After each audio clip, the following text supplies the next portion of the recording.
everyone. Welcome back to my Keto Living Kitchen today.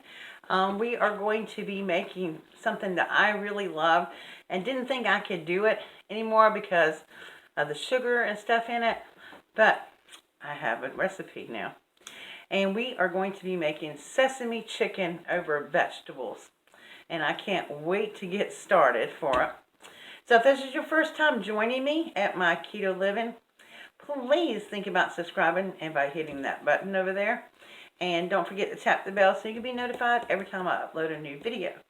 Keto Living is only what I do on Fridays. During the week, I also have crafts and devotions during the week. So I hope you will join me for those as well. Alrighty, so let me tell you what we're going to need. Excuse me.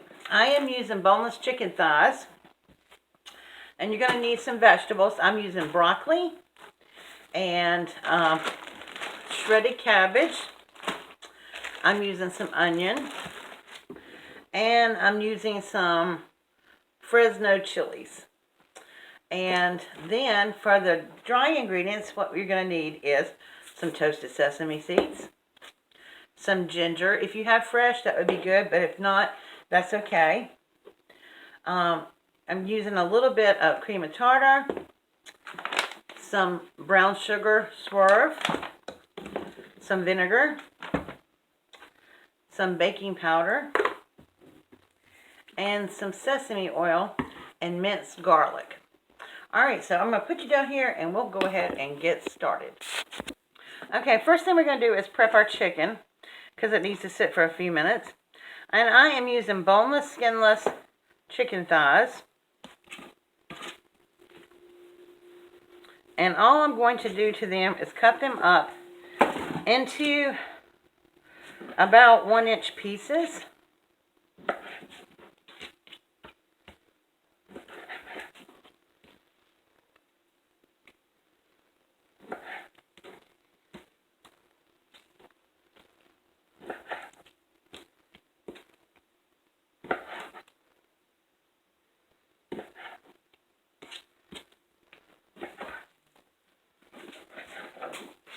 My dogs always get super excited when I'm cooking chicken. But it's not for the puppies today.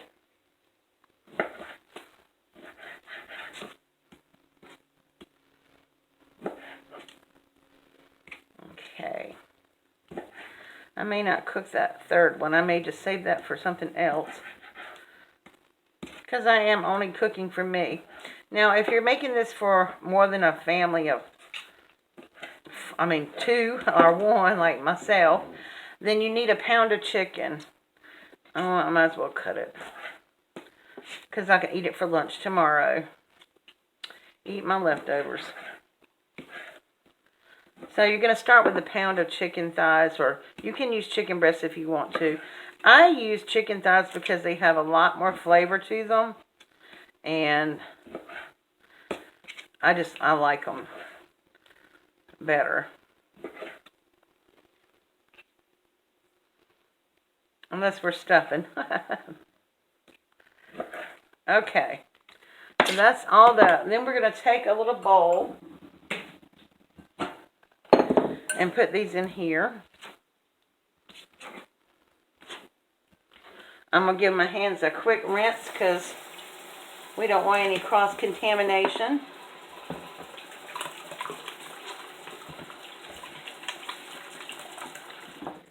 Okay. Alright, so then we're going to take and measure some of our stuff out for our chicken to sit in. Forgot to grab my measuring spoons. Okay. So we're going to take a 1/2 teaspoon of baking powder.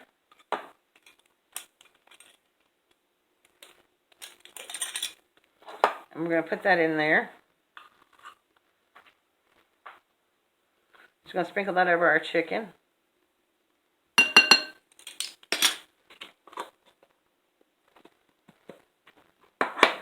And then we're going to sprinkle it with some salt, about 1/8 of a teaspoon, and some pepper. Okay, and then we want to mix that up, stir it around.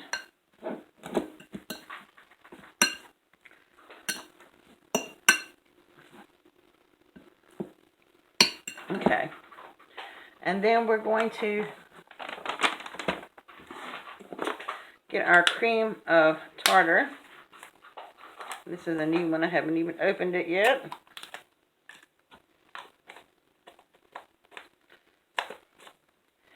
And we're going to measure out a half a teaspoon of that as well.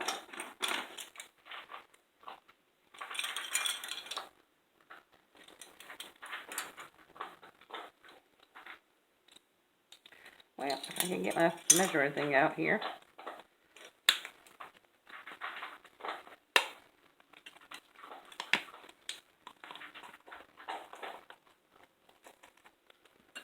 And sprinkle that over the chicken. Because typically sesame chicken is breaded and fried, and we are not going to be doing that today. Okay, now we're going to set this to the side and let it soak. I'm going to put it over here by my pan. And now we're going to mix up our sauce ingredients. And get my garlic. And one that I forgot to mention.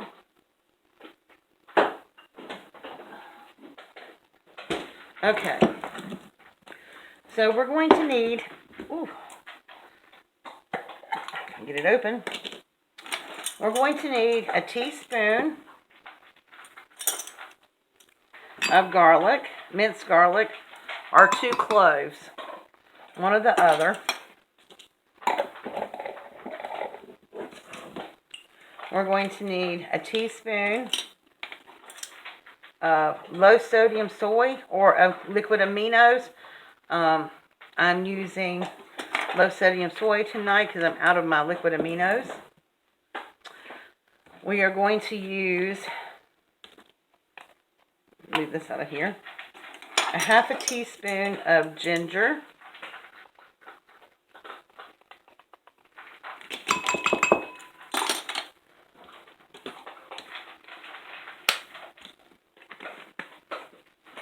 We're going to use a splash of soy sauce. I mean, not soy sauce, sesame oil. About a half a teaspoon. And we are going to, where is my,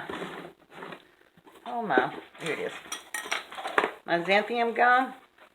We are going to put in a half a teaspoon of that. And that's going to stabilize the sauce when we get ready for it.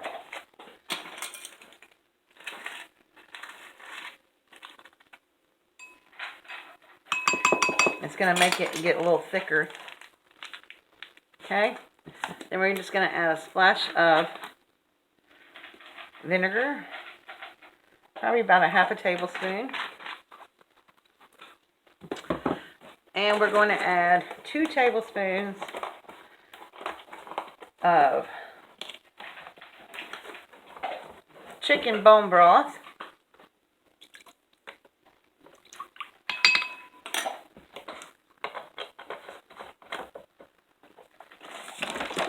And we're going to add 2 tablespoons of our Swerve brown sugar replacement. This is what gives sesame chicken that wonderful sticky taste, we should say.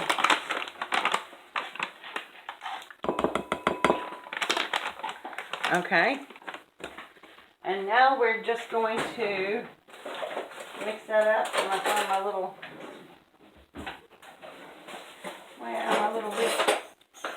I'm missing my little teeny whisk, but we'll just use this. We're going to stir this up and put this to a side and let it thicken just a bit. Okay, now we're going to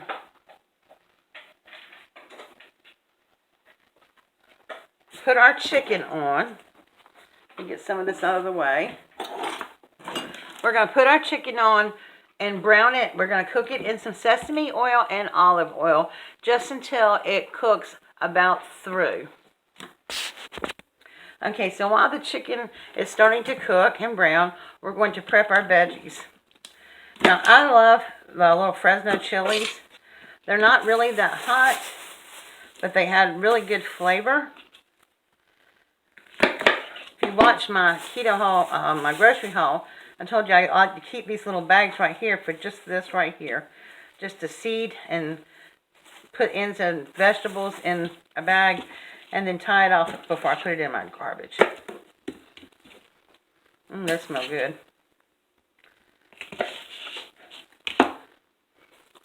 So we're going to do that.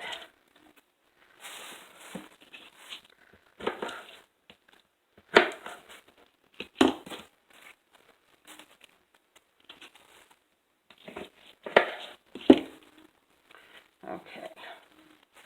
And if you don't like truly hot, this is where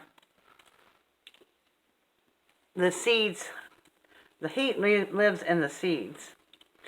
So within any pepper, which these really aren't hot, with any pepper though, if you take the seeds out, you'll remove a lot of the heat, the seeds and the little things right here.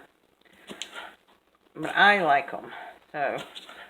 But I don't like crunching on seeds, so leave those to the side. Now I'm just going to slice these in little strips.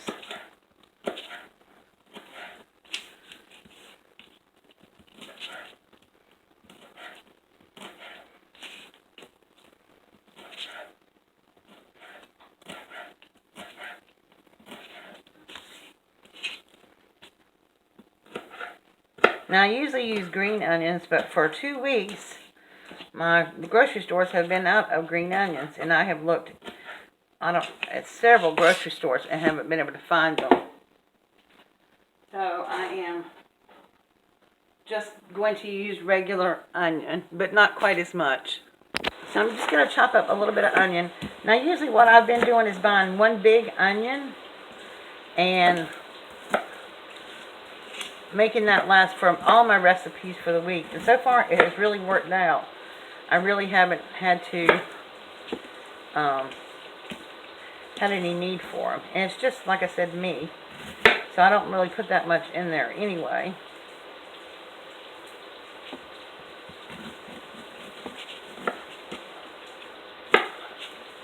Okay, so that's enough. That's about 3 or 4 little slices. But if you're doing this for more than like 1 or 2 people, I would just do 1 small bunch of scallions or 1 small onion. Maybe you'll have better luck finding them than I do. And then I already have the cabbage. I'm just using pre-shredded cabbage. And then I'm using frozen broccoli. But it's all good. I let it sit out and then come to room temp, thaw out. So this is all we can do right now. I don't know if you can hear it sizzling. I'm cooking the chicken. When it gets done, I'll show you what it looks like, and then we'll move on to the next step. Okay, so I finished doing the chicken, and we're going to set this aside, and now we're going to cook our vegetables in a separate, in the same pan we cooked our chicken, but we are going to, we're not going to cook it with the chicken itself, because when we finish off the chicken, we're going to add our sweet and stuff to it. And I didn't want to put that directly on the vegetables. I want them to still have some crunch. So I'm just going to add these to the pan. Just showing you what I do. Normally I would take you over to the stove, but my camera needed to be charged. And I needed to eat dinner. So I couldn't wait, so I just plugged it up over here on the counter. Okay, so we're going to put that in there. Then I'm going to put our cabbage in there. Now this is going to cook in the sesame oil. I'm just putting about a handful or so in there. Enough to bake it for lunch tomorrow too. Because it shrinks down to nothing.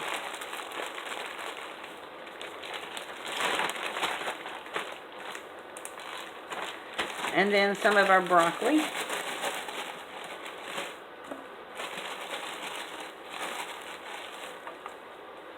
And it makes up a good bit. So this might be enough for 2 or 3 people. But you know, the old saying about Chinese food. Okay, so now we're going to put this back on the stove. Okay, so here are some of our vegetables. They're all done. And now what we're going to do is bring our hot pan over here.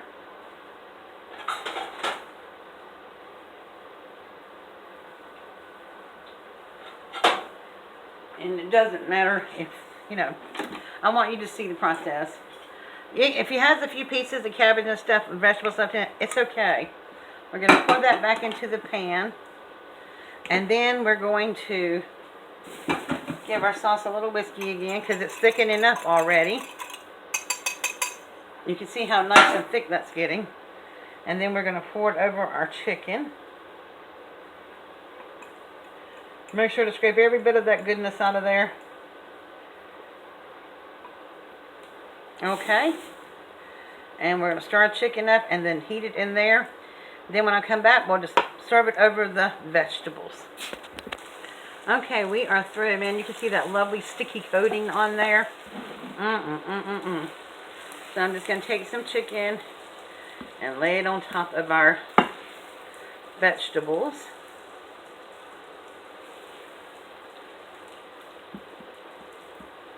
There we go. Let's save the rest of these for lunch tomorrow. And they are so good. Alright, let me put you up here and we'll give it a taste. Okay, here we go. Now, I forgot to tell you, I'll put some of this on top of mine when it's in there. And I also forgot, man, I'm just forgetful today. I'm going to top this with some toasted sesame seed. It makes a difference if they're toasted or not. So we're just going to give that a little top right there.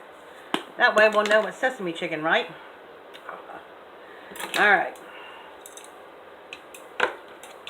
Chopsticks are ready. Let's get some vegetables and chicken. See if I can get vegetables up underneath that chicken there. I might have piled my chicken too high. There we go. Oh my gosh. Ooh, hot. That is yummy. So, there you go. Sesame chicken over vegetables. Keto-friendly way to do it. So you can have your Chinese food and eat it too. Alright guys, thank you for joining me this week, and I will see you all next week with another episode of Keto Living. Have a wonderful day. Bye.